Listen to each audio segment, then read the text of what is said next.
I'm so glad that you guys are here. We're finishing up a series that I called "Who Needs God." And for those of you who haven't been here, this is a 6-week series that we're jumping into the very last week. And I want to kind of bring you up to speed just as quickly as possible, like your favorite TV show when they say previously on, and then they fill you in over the last 6 or 7 or 8 or 10 episodes, right? So I want to do that just right here at the beginning because really this teaching has been like one long teaching and I've broken it up into 6 weeks. And the reason that I wanted to teach this is because you and I are here, we're sitting in this room and we're experiencing God, we're opening our lives to God, we're wherever we are in process, we're on our journey to finding hope and finding God, and we're in that process in a community. But there are a lot of people who have stepped away. They've stepped away from faith. If you can think back, if you can think back 20 years or so, some of you aren't even 20 years old, but if you can think back 20 years, our nation was a more religious nation 20 years ago. And if you go back 50 years, man, a lot of people went to church on Sunday morning and called themselves Christ followers. But something has changed in our society over the last 50 years. People nowadays, they're more and more, they're calling themselves the nones, N-O-N-E-S, which means when they're asked, what kind of religious affiliation do you have? They say none. And I said in the first week, the reason that people are stepping away from God, because we were a nation, we were close to God, and then people started stepping away from God, and I believe it's because the church did a lot of things wrong. We told everybody everything that was bad about themselves. And guess what? If I told you what was bad about yourself all the time, you wouldn't like who? Who wouldn't you like? You wouldn't like me, this guy. But the church, we've done it with bullhorns, and we've done it with publications, and we've done it in politics, and we've done it everywhere. And we've told the world, you're going to hell. You're going to hell because you do these things. That has been not the good news. It's been the bad news. And Jesus has asked us to give good news. So people have continually been stepping away from the church. Now, on the other side is atheism, right? No God, and we talked about this in the first week. We talked about that if you believe in naturalism fully, that there is no you. You're just chemistry and biology governed by the laws of physics. There is no you. You don't even exist. There are no values. There are a lot of things in atheism. For many people, it's really hard to stomach. It's hard to stomach. So people are not stepping away from God toward atheism. They're just stepping away because the church, we've done a lot of things that have pushed people away. We've been really good at building walls and very bad at building bridges. One of my favorite pastors, Matthew Barnett, because he does the Dream Center, and there's a lot of action happening in LA because of the Dream Center. Like, they do so much good stuff. They've got like a $10 million budget every single month because they give out food and get people in housing, and they shelter people who are being trafficked, and they do all these things. Let your light shine before men that they may see your good works and give glory to your Father in heaven. See, he says this. He said, if you want to be hope to the world, you have to be willing, a bridge of hope to the world, you have to be willing to be walked on. And I don't know about you, but I don't normally like being walked on. And Christians haven't liked being, no, we're going to stand up for our side. No. Jesus came to be walked on. He said, I didn't come to be served, but I came to serve. So people are stepping away. And then the third week I talked about how many of us in church, we've grown up with these ideas of God, these childish ideas of God, that God is on demand, that he's just there like a genie to do everything that we think he should. And when we grow up and our faith doesn't grow up with us, but our worldview grows up, we realize if God doesn't do those things, then maybe there's not a God. And if I don't feel God's presence, I talked about boyfriend God or girlfriend God, that if you don't feel God's presence all the time, that maybe there is no God. The reality is that Mother Teresa, she wrote many times that there were months and months on end that she didn't feel the presence of God, but she knew the presence of God.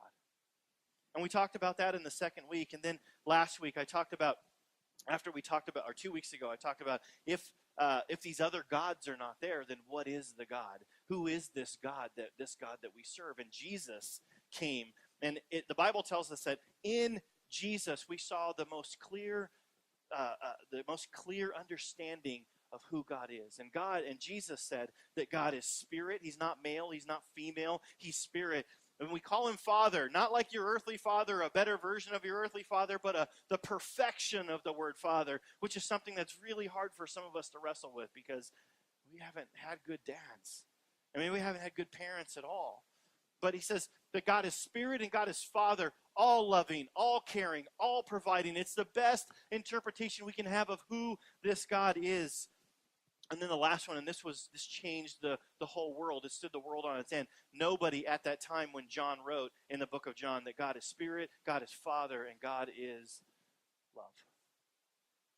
See, everybody thought that God was everything except love.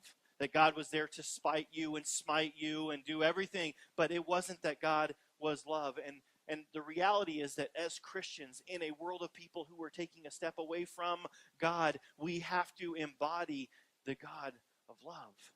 That's who Jesus said God is. And when Jesus came, he lived out that very life of love, so much so that he went to the cross. We're going to talk about some of that today. Last week we talked about with a lot of atheists, they want to get rid of God.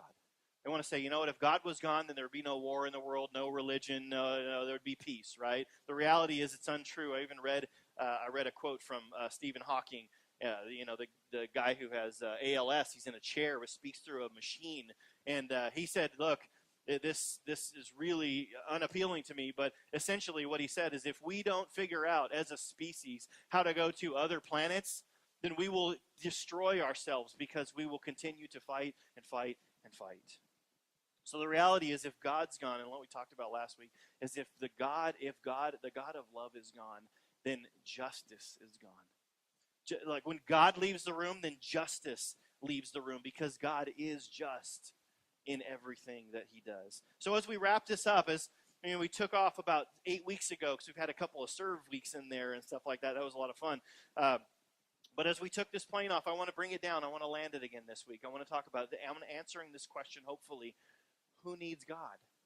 Because people are stepping away at rapid pace. Who needs God? Do I need God? Do you need God? Do we need to surrender our lives fully to God? Who is this God that we surrender our lives fully to? Is he worthy for me to surrender my life to? These are all good questions we can have along the way. And I'm hoping as people watch online, which they do, that people who stepped away unnecessarily from faith, maybe they would find a place to stand in faith again. So as we wrap this up, I want to ask you something very, very difficult. And this is hard for all of us. I want to ask you this question. Will you, and you don't have to tell me, you don't have to raise your hand. There's not going to be an altar. Will you be honest with yourself? Now, this is a hard thing to do, to be honest with yourself. It's always hard to be, because when I'm honest with myself, then I always end up with a list of things to do, right? There's somebody I got to apologize to. There's somebody who I did wrong. There's somebody who I'm not leading well. There's children involved. And for each and every one of us, I think if we're honest with ourselves, it means we've got to change. We've got to apologize for something. See, self-deception always takes us in a bad direction. Self-deception. If you're not honest with yourself, you're deceiving yourself. And when you deceive yourself, it always takes yourself in a bad direction. I mean, how many times have you told yourself, oh, this will be okay for me? Oh, I don't have a problem with that, right? Oh, I don't have a problem with that. And if you're not honest with yourself, you can't get to where you need to be. There's a lid to your growth. One of our core values is that growing things change. And I hope that if we take a snapshot now and we take a snapshot a year from now, by our service and by our love for one another and by learning more and more about God and surrendering our lives, I hope a year from now, if we took snapshots of each and every one of us, that we would be different. The purpose of being part of a community like this is that we change. I don't want to see you the same person a decade from now. I mean, I want to see you loving Jesus, if that's where you're at right now. I want to see you serving more, loving more. I want to see the impact that your life has had on your children. I want to see you thinking of ways to spin up nonprofits and reach people and show God's love in tangible ways. That's growth. Growing things change. And we have to be honest with ourselves if we want to change. See, many of us would have had different experiences in life if we were honest with ourselves, or maybe if our parents were honest with themselves. Maybe we wouldn't have to grow up in the situations if our parents were honest with ourselves. I know that may seem insensitive. I don't want to be insensitive, but the reality is it's a way for us to take an introspective look at our own lives and say, is there something, I'm looking at me, is there something off in me? Do I need to take a deep look at me and be honest with who I am? Not candy-coated, not sugar-coated, not making excuses for the way that I am.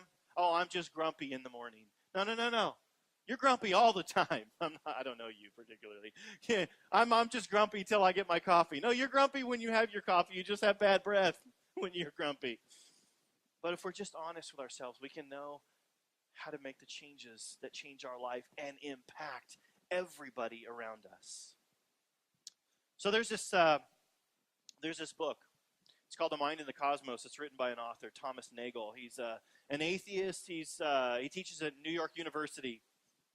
And it's not so interesting, The Mind and the Cosmos is a title. This is the interesting subtext. We've been talking about atheism and what you believe and why people reject God. And this is an atheist author who's written this book. He's at New York University. He writes this book called The Mind and the Cosmos. But the subtitle of this book is this: Why the Materialist Neo-Darwinian Conception of Nature is Almost Certainly False.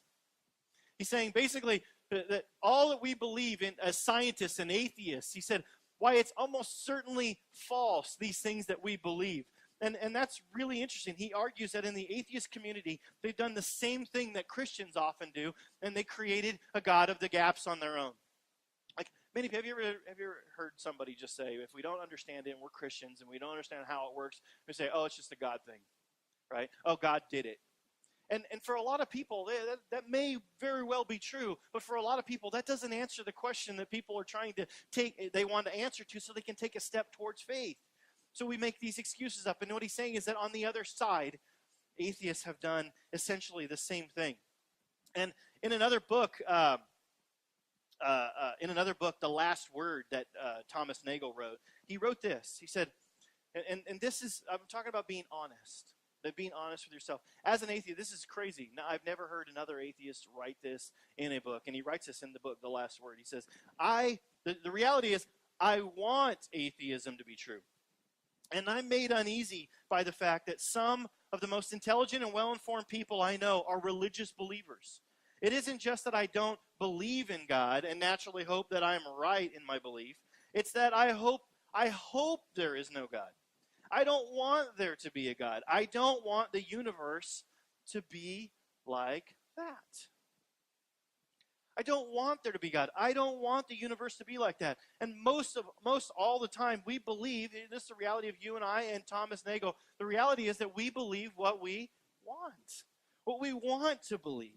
See, some of us have never given ourselves the permission to acknowledge this, that we believe what we want to believe. And some of us are afraid that if we crack open the door to truth, that we might be blindsided by what the truth really is. The honesty of who we are and what we believe about the cosmos and what we believe about God. See, there's a huge difference between I don't believe that, like I don't believe in unicorns. I don't. If you believe in unicorns, good for you. I don't. Easter Bunny, he's out too. For me, the Santa Claus, also out. Don't believe in Santa Claus. Sasquatch, don't really believe. Even though I've seen him in the Jack Links commercials, I don't think there is a such thing. So there are things. There's a difference between I don't believe in that and I don't want to believe in that. There's a difference between I don't believe in that, I don't believe in God, and what Thomas Nagel says, I don't want to believe in God. I don't want things to be that way. You see, it has to do with the will. Each and every one of us has a will. And if you want God to exist, seek answers. If you want things to be different in your life, seek answers. Being part of this community to change your life, to seek truth, seek answers. See, do you not fully embrace faith because it can get inconvenient at sometimes? Like, have you ever read the Bible and it says something and you're like, oh, that's going to be hard if I do that. Like, it's going to be, like, it just says love one another. I mean, there's a lot of people. Raise your hand if you know somebody who you never want to love in your whole life. I mean, every one of our hands should be, I don't want to love them. I've said this before and I'll say it again. There are people, I used to pastor a church that was like 900 people. And when there's 900 people around, Just be honest, you're not going to like all of them. You're not going to like every person of 900. And the reality, there was a few people in the church that I didn't like. They did things that I was like, oh, I can't stand that they do those things, right? Because I'm just being open. I'm just being honest. I'm just trying to relate this. And the reality is, there are some people, and if there were those people and I found out there was someone I liked and they liked them, I would even question that person. Then I'm like, really? You hang out with so-and-so? I mean, is that just me, or is that, I'm getting a lot of blank stares here. It's just me. All right. Never mind. I strike that from the record. Edit that out before it goes online, Bart. See, do you not fully embrace faith because there are going to be some inconvenient and hard things to do? See, if you've had a hard time with faith because you don't want it to be true, information is never going to suffice. I've had conversations with people where they just want more and more information, but I've realized very quickly it's not that they need more information. They're just blind to the information because, and it's right what Thomas Nagel said, they don't want it to be true because it has implications on their life. Blaise Pascal, he was a mathematician many years ago and physicist. He wrote, people almost invariably arrive at their beliefs not on a basis of proof, but on what they find attractive. Let me read that again. People almost invariably arrive at their beliefs not on a basis of proof or truth, but on what they find attractive. Isn't this true? We find things attractive and then we back them up with all the logic we can. And if you have friends that disagree with you, they'll poke holes in it and you're like, you're just being a hater. Go away. Get out of my business. See, very few of us are on a truth quest. Like many of us, we're not on a truth quest. See, many of us wouldn't say this. I would give up my whole worldview if I could just find truth. Why? Because truth is hard. Truth is hard. Truth is difficult. Truth makes us change. See, most all of us are on a happiness quest.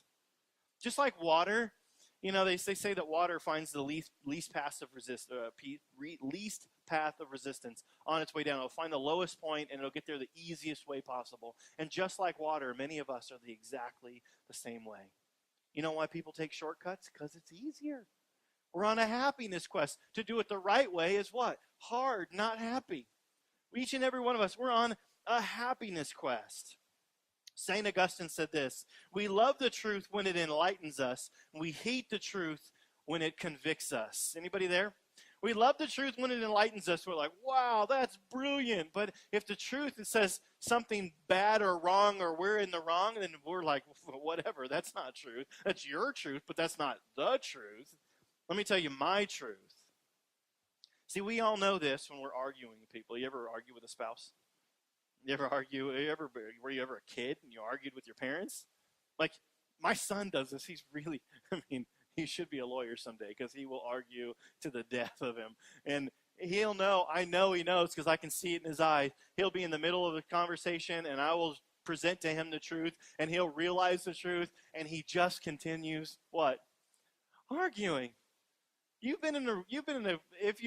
you're ever married and you've been in a conversation with your spouse, you haven't always been right. But there's that moment in a conversation when you're having an argument with your spouse and they're like, no, you had the keys last and blah, blah, blah, blah, da, da, da, da, da, and then all of a sudden you're like, oh, I did go out to the car and get that thing and I put them somewhere. I don't remember where I put them, but I'm not going to admit it right now because that would make me what? That would make me wrong.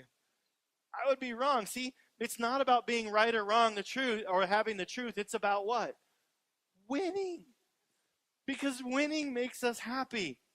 And when we acknowledge what we suspect to be true, and we won't look for fear what that means at the truth, right? There's a lot of times that we won't look at it because I don't want to dig into that. I won't read that book because I don't want truth to smack me around.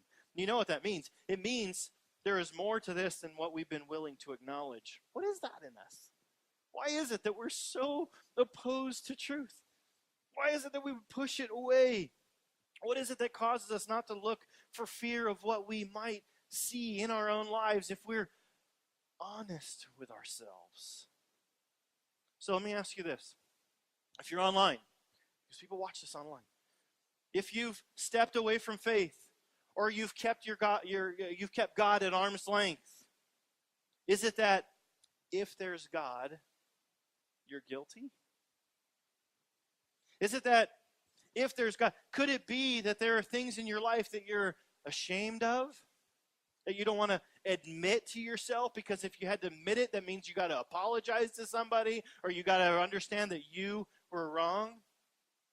And if you stepped away from faith, or you've kept God at arm's length, could it be that you just want to be right? It's so important to you that you're right and you're not wrong, that you're not willing to listen to the truth. You're not willing to let the truth reach into your life. And is it possible that you stepped away from faith, or you've kept God at arm's length in some areas of your life? Because this is the reality. All of us have places in our lives that we haven't surrendered to God. All of us, me included, you included. I know. We all have. I know it of you because I know it of me. And there are areas of my life where I make excuses. Oh, I don't think God wants that. I've given him all this. What does he need more for, right? But what you may not understand about God is that God, he meets us right where we are at come and see. It's like the hurdle to meet Jesus. He just says, come and see. We're like, okay, I could do that. I could do that. But the problem with it is that we've got to be honest with ourselves, and he leads us to this place called come and die. Come and die. Come and surrender the rest of your life to him, because in that process you become more like him, and you look more like love, and you look more like hope, and you become the very image of God, so that his kingdom may come and his will may be done on earth as it is in heaven through you. It's this process from come and see to come and die. Each and every one of us. So is it possible that could it be the reason that you stepped away from faith, or you've kept God at arm's length? Because if God, then you're accountable, and you've got to surrender something else in your life. See, this brings us back to the beginning, the Garden of Eden. The Garden of Eden.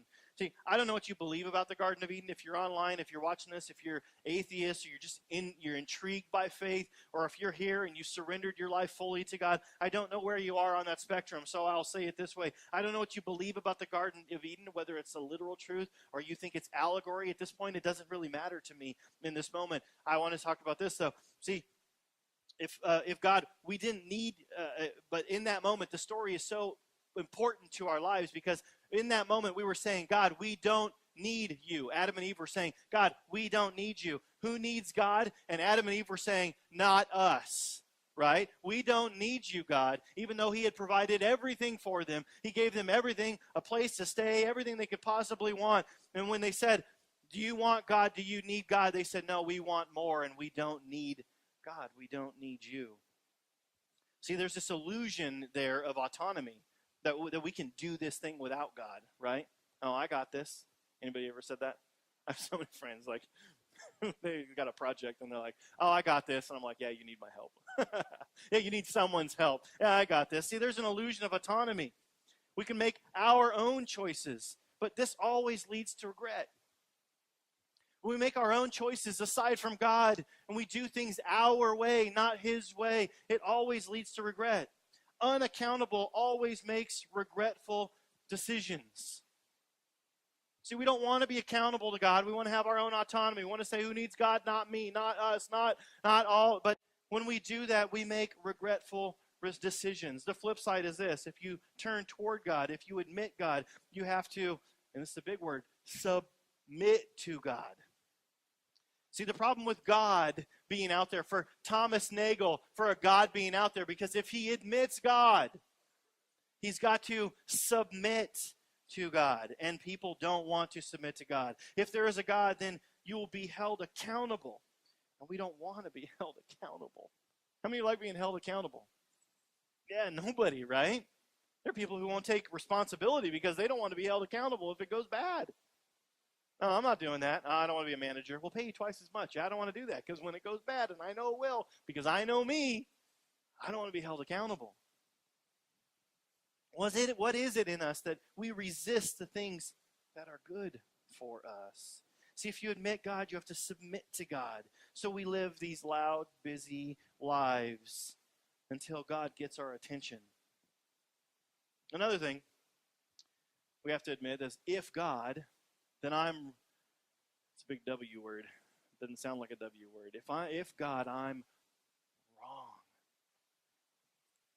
In that area of your life that you're holding on so much, and if you believe that man, if I surrender that to God, He's going to have a different view of that thing that's in my life. If I surrender that thing to God, then if I surrender that, I'm wrong. How many of you like saying you're wrong? We already talked about it. You don't do that. How many of you ever said you're wrong in an argument, actually? I'm just taking a poll just for funsies right here. Have you ever said you're wrong in an argument? I'm glad you people are here. I think I've done it once or twice. Ask that lady right there. She's shaking her head no. She does have a bad memory, though, so it could be that also. And I think I've said I'm wrong. If God, then I'm wrong. What is it in us that won't allow us to admit that we're wrong? That we're wrong. See, you need an answer to that question. If you won't admit being wrong, you need an answer to that question, because to be honest with yourself, you have to answer the question, I have to admit that I'm wrong. Why won't I take that step? Everything that we do in process, in walking towards God, is just another step. And one of those steps of full submission, surrender of your life, those areas that you hold so tightly, is admitting that you're wrong and being honest with yourself in those moments. So you need to answer that question. Humility is always the way forward. Humility is always the way forward. It always makes us wiser. It always makes us smarter. It always makes us better. It always makes us more loved. And then, you ever seen like a company who does something, they do something really wrong? Everybody in society, or a politician, they know they botched it, but they'll still get in front of everybody and say, I did nothing wrong. And everybody's like, everybody knows you did something wrong. Wouldn't we just want that person to come out and admit it and say, you know what, I messed up. I have a lot of pressure. Will you forgive me? Right? We love that. We know that's the right way forward. Humility makes us open to new information. It makes us wiser, smarter. Humility is the most direct way to what is right if we're on this truth quest. To be honest with ourselves and be humble where we're wrong and submit ourselves to God and other people around us. It's the most direct way to what is right, but we resist that. And could it be that if God, I'm guilty, I'm wrong, I'm accountable, and I don't want to be wrong?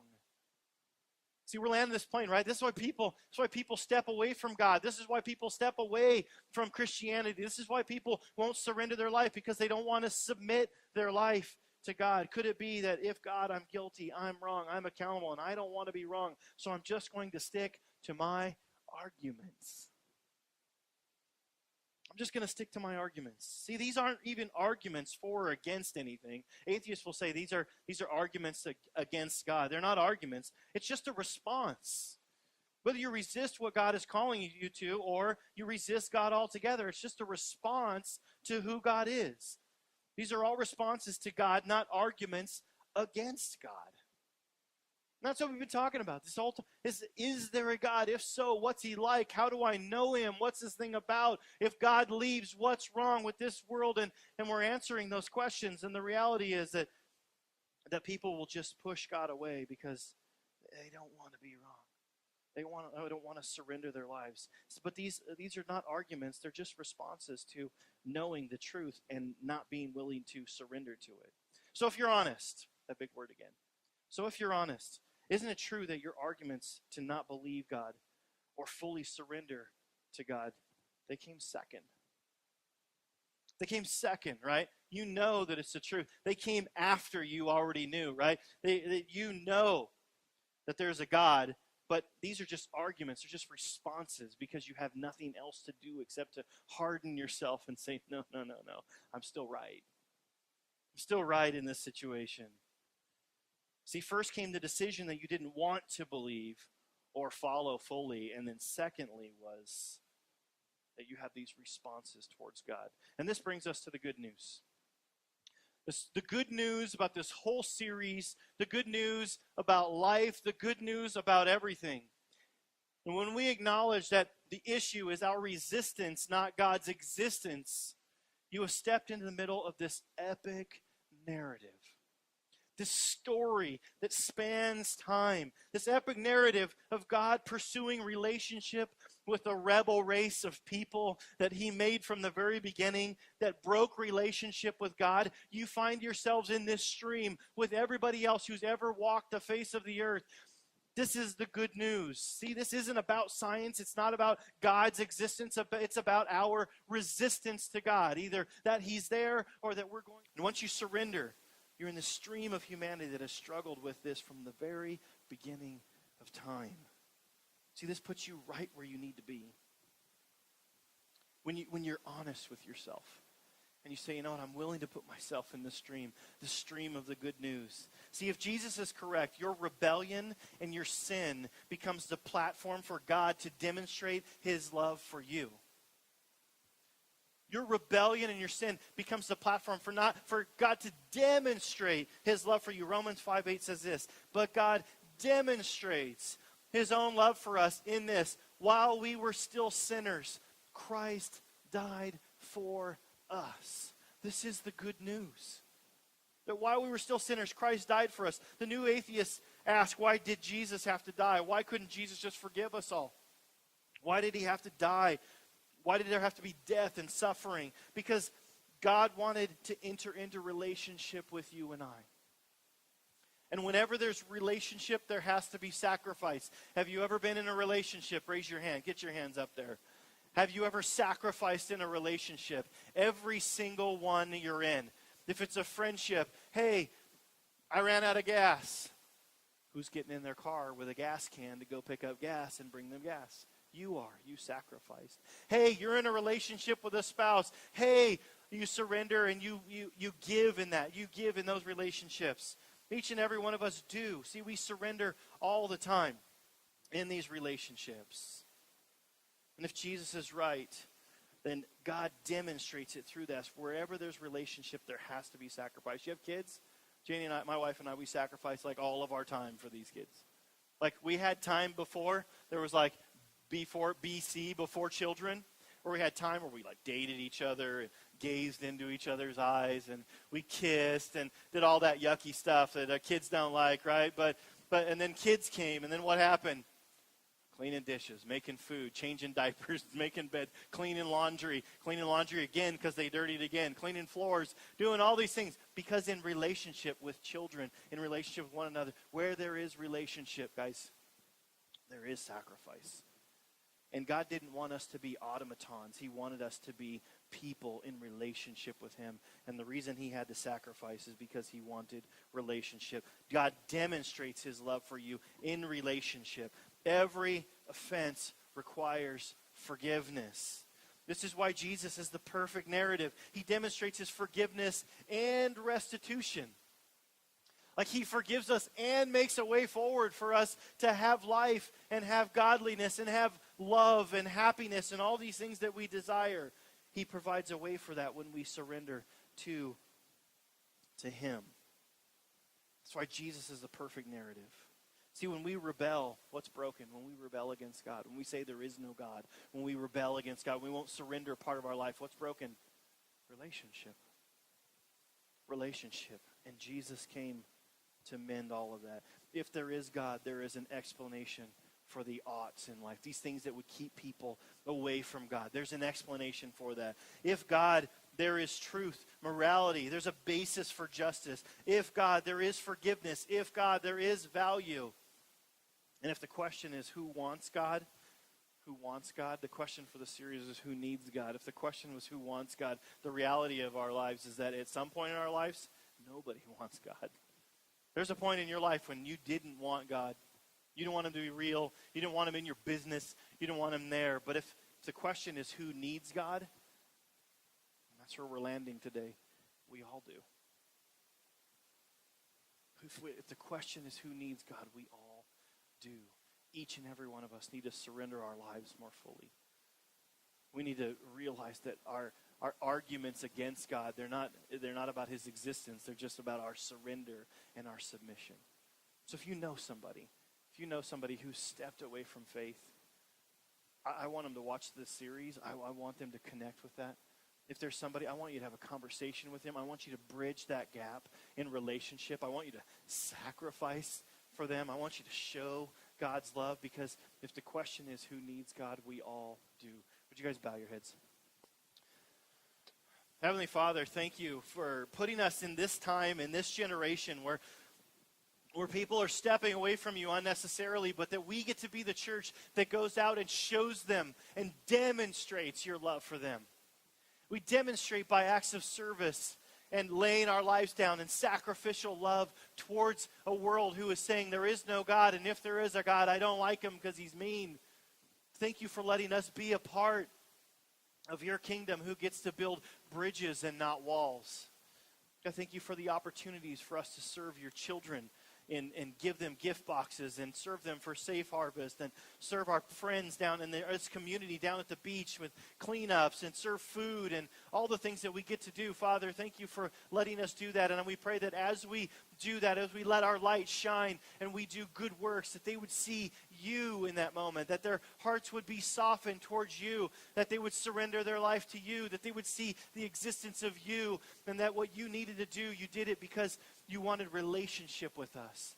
And that all the answers to the questions that they have right now won't be solved, but someday when you come back, God, all of those questions will be answered. All the injustices will be made right. All of the things that we curse you for will be made right in those moments. So God, would you soften our hearts and continue to allow us to sacrifice and submit and serve people who are far from you, that they might see you and know you like we know you. We ask these things in your precious name. Amen.